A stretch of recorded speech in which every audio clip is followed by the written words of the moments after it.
presiden, karena masalah ini bisa terselesaikan kalau saya berada di pucuk pimpinan yang mengurus tentang permasalahan yang dari di Indonesia gitu.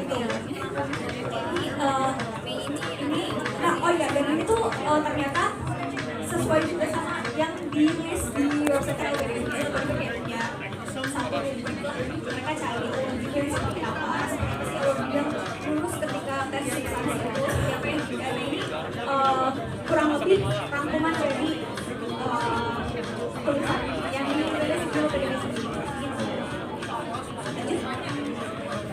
nah yang kedua itu ada juga memilih destinasi studi.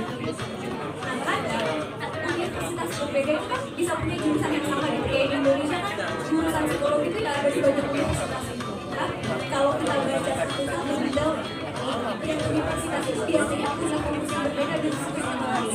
Kayak kalau di Indonesia misalnya psikologinya UI dengan psikologinya UNPAD itu kan beda fokus kan. Kayak psikologi itu dia lebih spesial sains, kalau yang UNPAD itu lebih ke natural science. Sama dengan kampus di luar negeri. Itu ada 3 kampus, setidaknya 3 kampus punya jurusannya MSc Global Management. Itu ada di Edinburgh dan ada di Glasgow. Tapi kalau misalnya akan bedah satu-satu website-nya, itu mereka ternyata beda fokusnya. Kayak misalnya di King's College itu dia lebih fokus ke bagian aspek psikologi dan psikiatri. Dan ini kayak murid dari segi individunya. Nah kalau misalnya di Glasgow itu lebih ke bagaimana seseorang itu bisa jadi policy maker yang baik dan bisa mengadvokasi kebijakan yang favorite mental health itu.